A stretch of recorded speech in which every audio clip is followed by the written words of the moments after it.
para nuestro desarrollo como docentes y para el desarrollo de las actividades pedagógicas, ¿cierto? Bueno, con eso queremos nosotros introducir nuestro caso, que sería entonces la educación virtual versus la educación tradicional, y que ustedes sean capaces de reflexionar y discutir realmente las ventajas y las desventajas que presenta tanto la educación virtual como la educación tradicional. Hablamos ahora de... Bueno, ahora el doctor Sánchez, vamos aquí Entonces, fíjense, analicemos el siguiente caso. En los últimos años se ha venido observando cómo la implementación de las TIC se ha acrecentado en el campo educativo, pasando de un modelo tradicional en donde el docente es un ente activo en el proceso de enseñanza y aprendizaje.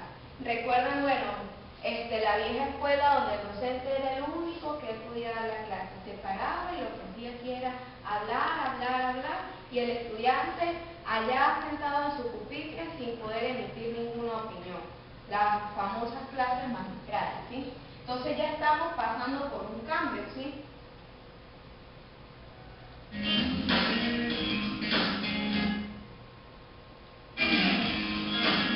Entonces, fíjense, hasta llegar al profesor virtual que pasa a ser un orientador y mediador. A raíz del surgimiento del Internet, el mundo de la enseñanza ha mostrado cierto interés y curiosidad por las posibilidades que puede ofrecer en cuanto al desarrollo de la actividad pedagógica. Por ello, se hace necesario que cada docente conozca y domine este tipo de tecnología.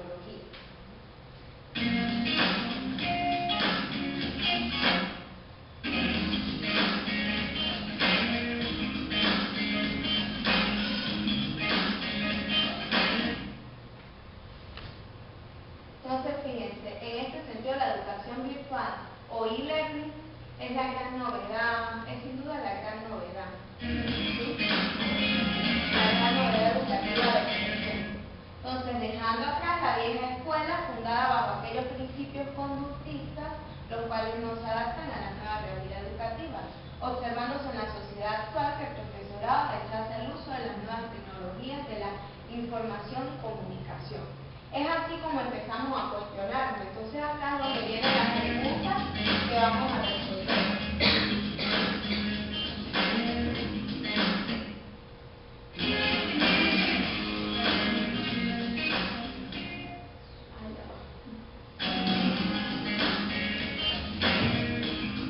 Entonces fíjense, acá tenemos estas tres primeras preguntas. Pueden copiar estas primeras tres, ¿verdad?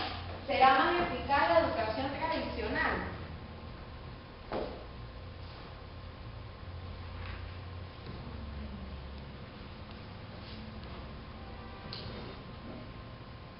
La segunda pregunta, en el contexto actual, ¿nuestros estudiantes logran acoplarse a esta modalidad?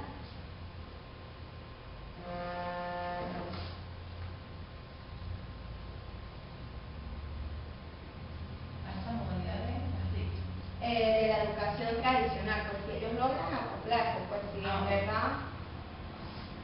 Y la tercera, es necesaria la preparación de los docentes para afrontar esta realidad.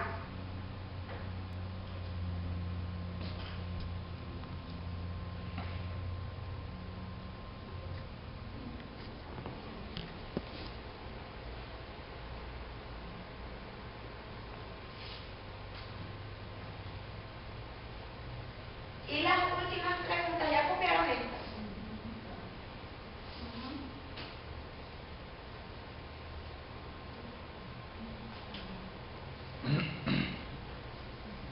Listo. Y las últimas dos, ¿verdad?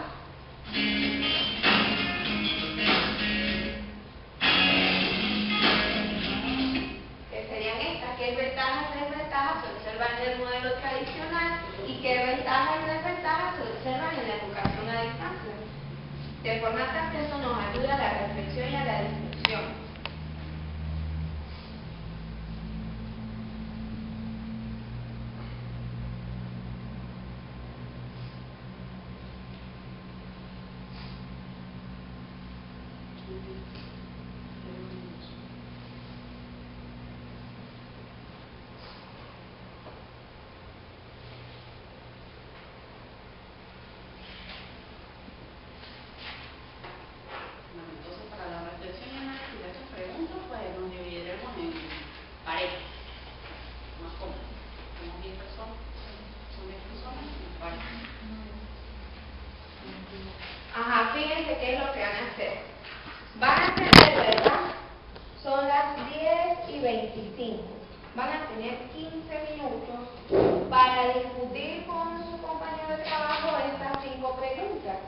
Y luego, ¿verdad? Cuando hagamos la etapa de reflexión y de cierre, pues a cada grupo le daremos una de las preguntas para que las discutan.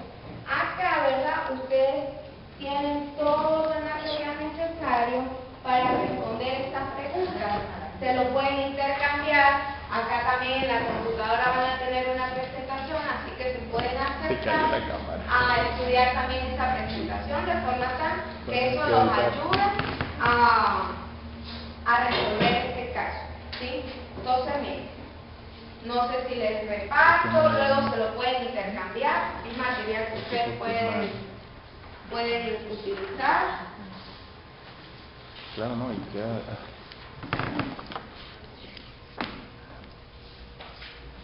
Y también están estos tres que sí tienen que intercambiárselo acerca de las diferencias entre educación presencial y entre la educación presencial y la distancia.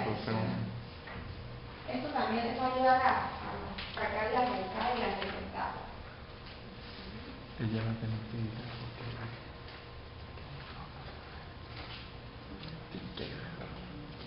Acá también pueden acercarse a todo este material que tienen allí. También está acá en la computadora. También pueden acercarse para ver acá los links. Es lo mismo. Cuadro, claro. Ajá. Vamos a comenzar con la actividad de discusión. Como hay 5 grupos, ¿verdad? Y hay 5 preguntas, pues tenemos la pregunta 1, la pregunta 2, la pregunta 3, la pregunta 4 y la pregunta 5. Entonces vamos a comenzar acá, ¿verdad? La primera pregunta, ¿cuál es?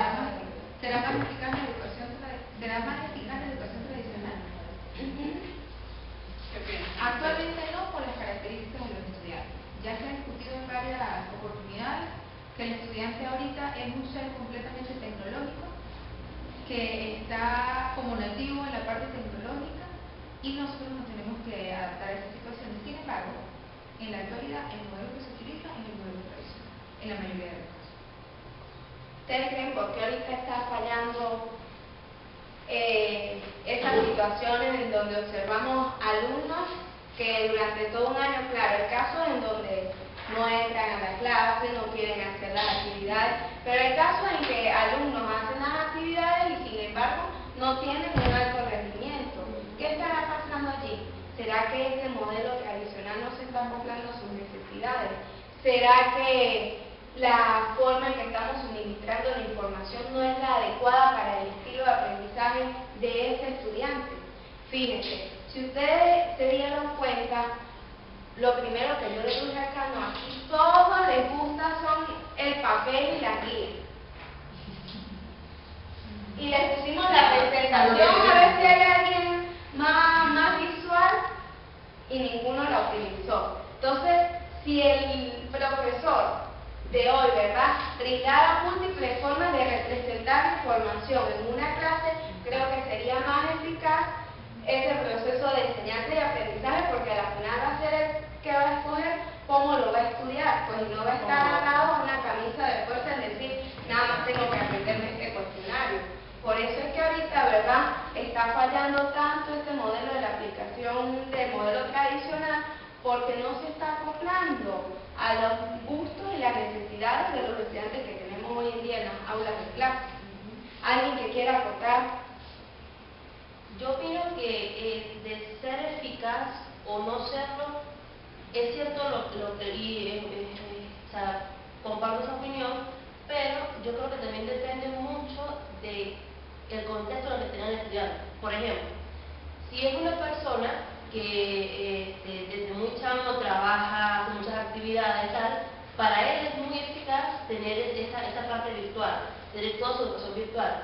Pero si es una persona, y en ese sentido para él es eficaz, pero si es una persona que, por ejemplo, que le cuesta, que no tiene recursos, que no sabe meterse en internet, que por más que trata como que no da, entonces desde su punto de vista, para ese estudiante, para él es eficaz en la parte tradicional. Entonces yo creo que las dos puntas funcionan bien. Es que fíjate, acá la cuestión cuestión es que, ¿verdad? Así sea, estemos en un aula de clase o un pizarrón, nosotros tranquilamente en esta aula de clase podemos aplicar tecnología. Claro. Y no necesitamos la educación virtual nada más para verla allí.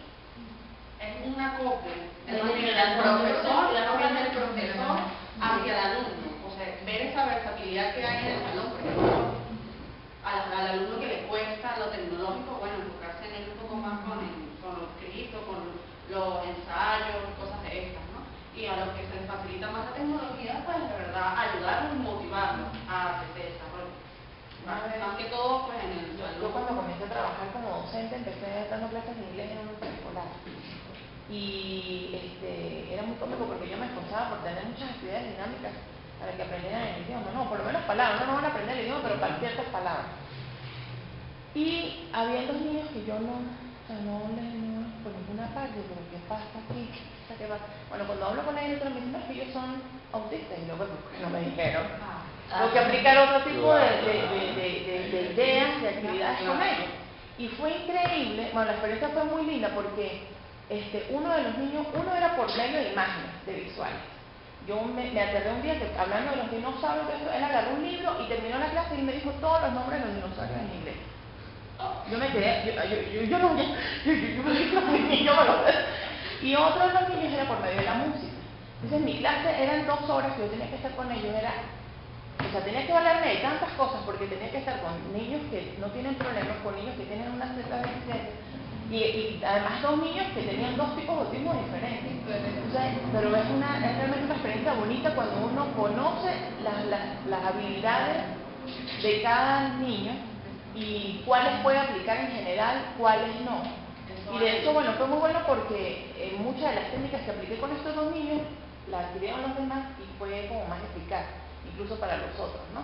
Entonces, como monitorear Por eso la importancia de que todo docente, así demos clase a nivel universitario, en cualquier nivel, lo importante que es hacer un diagnóstico. Con el diagnóstico nosotros podemos observar todas esas debilidades y fortalezas de los estudiantes y hacer un plan que se acople a las necesidades de ellos, pues, y a los gustos. 29 minutos. Vamos con la segunda pregunta. En el contexto actual, nuestros estudiantes logran acoplarse a esta modalidad, es decir, a la modalidad tradicional. Pero bueno, Claro, sí. O sea, como también había dicho el profesor en el primer video, otros no puede porque pasen ambas o que estén en una zona de confort, que le tengan miedo a la parte virtual y se quede con la manera tradicional, que puede pasar también. O sea, hay que hacer parte del docente. Vemos la importancia que tenemos como docentes, o sea, la relevancia, o sea, el papel que jugamos nosotros como docentes al momento de hacer el diagnóstico con nuestros alumnos y de realmente hacer una planificación adecuada para el grupo que estamos trabajando. Tenemos lo virtual, tenemos, como en el caso de la compañera, la música, o sea, son diferentes facetas que nosotros debemos de dominar para ser un buen docente y poder llegar a nuestros alumnos como realmente se quiera. Para poder atacar los contenidos de la actividad. Exactamente. La tercera entonces sería que es necesaria la preparación de los docentes para afrontar esta realidad. Por supuesto, totalmente, y más que estamos hablando de inteligencias múltiples, como lo ponía la compañera Mel, que ella tuvo que agarrarse de la música, de las imágenes, y no es porque el que escucha la música no lo va a poder entender de otra forma, sino porque es el canal necesario para llegar. Por lo menos, a mí particularmente, yo soy toda una paradoja aquí sentada porque la tecnología me doy trancazos, pero hoy en día es una necesidad entrar en esto.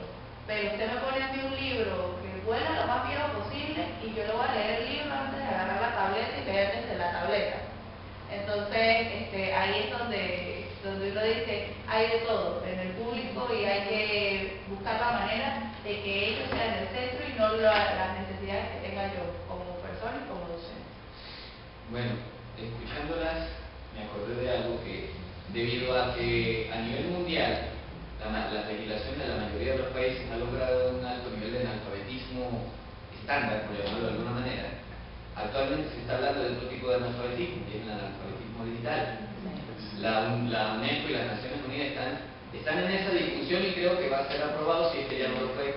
que prácticamente ahora se va a considerar analfabeto a alguien que no domine las tecnologías de la información y la comunicación, y no tanto que no sepa ni leer ni escribir. Bueno, No, bueno.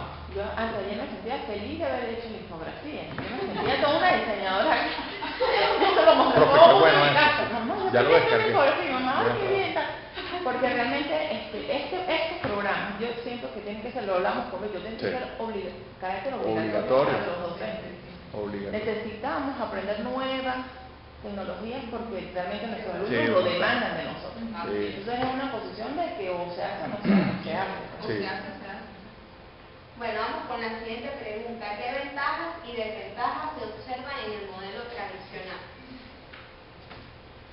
Bueno, la primera ventaja, lógicamente, lo decía la compañera, pues todavía nosotros no hemos avanzado o hemos transitado hacia el hecho de el aula tecnológica, que es un elemento indispensable para la educación virtual. Ciertamente, nosotros tenemos que estructurar los episodios indispensables para hablar de la educación virtual en un país que procura una alfabetización tecnológica. Debemos emprender, por ejemplo, vemos que los recursos de esta aula pues tienen tecnología básica para poder hablar de un aula virtual. O sea, tenemos acceso al internet, una pizarra digital, un video BIM, etcétera. Pero esto surge una pregunta, ¿esto se da en las instituciones de educación media, básica y diversificada del país? No. Y encontramos que todavía nosotros estamos superando problemas de estructura dentro de la misma universidad y que por ende esas estructuras deben estar acopladas, amalgamadas al hecho de la capacidad tecnológica del aula para poder hablar ir a transitar hacia la educación virtual que Claro, pero es que puedes tener la opción, ¿verdad? En un salón de clase donde no contemos con estos recursos, puedes tener la opción de la misma plataforma, de un blog, en donde que eso te sirva de apoyo para tus clases presenciales lo más tradicionales. Entonces, otra forma en la que se puede usar la tecnología. Claro. Desde la casa, claro, eso hay que hacer un diagnóstico, si todos tienen computadora, si tienen acceso a Exacto, internet. pero es evidente que eso es una desventaja. Sí. Te lo planteo así porque es así. O sea, nosotros necesitamos, para llegar a la educación virtual, que es lo que estás planteando, hablar del formato del aula tecnológica. O sea, eso es indispensable. Si ese elemento no está, si yo no tengo un video BIM, yo no puedo mostrar mi blog.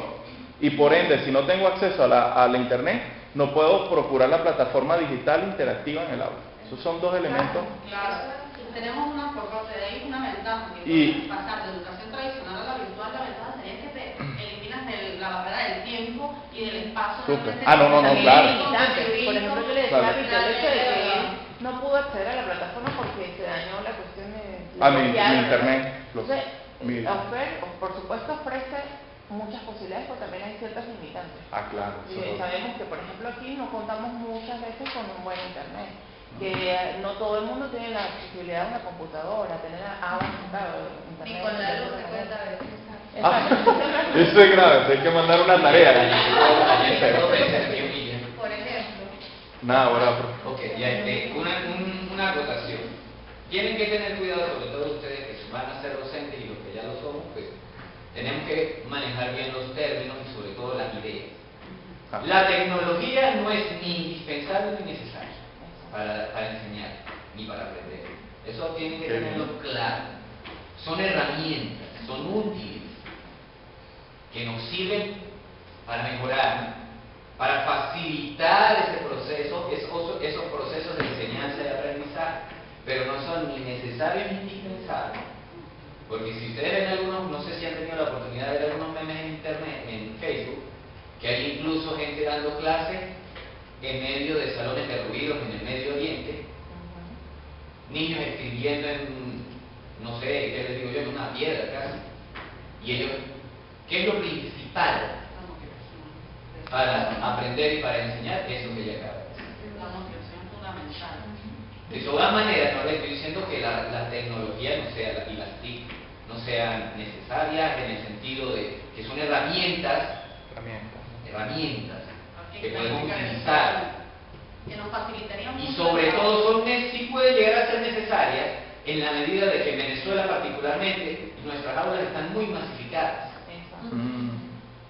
Entonces, utilizar las TIC nos permite, como dijiste tú, abarcar diferentes tipos de inteligencia, diferentes tipos de estudiantes, que no pasaría en un aula con 5 estudiantes, o con 5 estudiantes uno hace el diagnóstico, a este estudiante aprende de tal manera, este estudiante aprende de tal manera, y uno simplemente le dedica un tiempo a cada uno personalizado y lo ayuda a aprender. Pero con 40 estudiantes en un aula, ahora tú me dirás otros 600 dependiendo de la carrera también. Bueno, Ok. para concluir la última pregunta que les corresponde a ustedes, ¿qué ventajas y desventajas del tema de la educación a distancia? Bueno, una de las ventajas es que hay un gran acceso a información, ¿no? Hay una amplia gama de información que se puede tener con la tecnología, pero sin embargo también vemos desventajas, por ejemplo, lo que refería Mel, no todas las personas tienen acceso a un computador, a internet, porque si de repente hablamos de un pueblo, no solo debemos pensar en la parte urbana, ¿no? Sino estamos hablando de educación general. Un pueblo donde no llega acceso a internet, pues para una persona de un pueblo no va a poder tener una educación virtual, ¿no? Una educación a distancia. También hay que saber regular mucho los tiempos, como indicaba el profe acá, porque una persona que sea desordenada con los tiempos no puede enfrentar una educación a distancia. Entonces debe mantener un orden, una planificación para poder desarrollar todas esas actividades que tenga.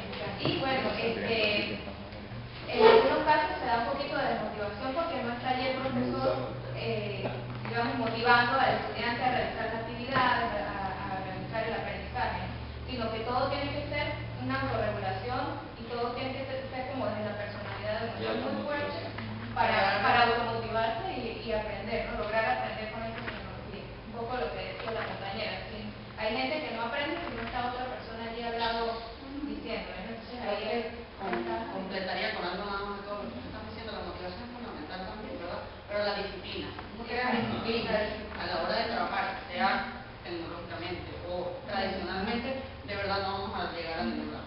Que como docentes requiere de nosotros mayor tiempo. Lo otro, así como no son indispensables y necesarias esas herramientas, las modalidades, porque esto es una modalidad, la modalidad virtual y la modalidad presencial son dos tipos de educación, de formas de enseñar y de aprender.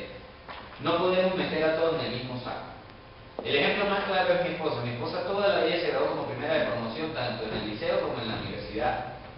Ella, estudiando en la universidad, debido a que siempre le ha gustado la matemática, pero decidió estudiar inglés, pero quería hacer algo relacionado con la matemática, intentó estudiar en la UNA Administración. Y aunque ella es muy buena en la matemática, como les digo, primera de promoción en todo momento, ella no pudo seguir estudiando por el sistema de educación a distancia. Pues ella recibía los libros y había unas fórmulas o unos planteamientos que había que hacer y ella decía, no, yo necesito a alguien que me explique. Y no pudo. Dejó la carrera en la UNA. Entonces, no todo el mundo está preparado. Ahí sí hay que estar claro. Claro, y retomando la parte de la información que ella estaba comentando, sí, es verdad, hay muchísima información, pero también hay específicos. Ajá. No podemos hacer uso de toda la información que tenemos ahí. El otro día yo vi algo que fue demasiado cómico en Wikipedia. Decía, el himno nacional de Venezuela fue escrito por Hugo Rafael Sanabria. Yo tengo las fotos. Entonces, un estudiante que anda buscando quién escribió el himno nacional de Venezuela y se encuentra con algo como eso, va a colapsar de momento, de una vez ya va, pero ¿qué es eso? Eso se conoce como habilidades de procesamiento de información. Ahora entendemos por qué. Y hay que utilizar las habilidades de pensamiento superior, porque esa es la parte de crítica. O sea, de crítica, pero no lo que nosotros normalmente conocemos como crítica, ¿no? Sino saber discriminar información y saber cuál puede ser o cuál no puede ser. Ajá, y verificar. Claro, y a nivel universitario lo pueden hacer, pero imagínate, un niño de primer año que diga rápido y imprime esa broma y llega a la escuela. Pero para eso está el docente, que sería una de las ventajas de la modalidad presencial. El estudiante te presenta a ti ese trabajo, ¿qué es lo que tú debes hacer como docente? No ponerle 0-1 de una vez.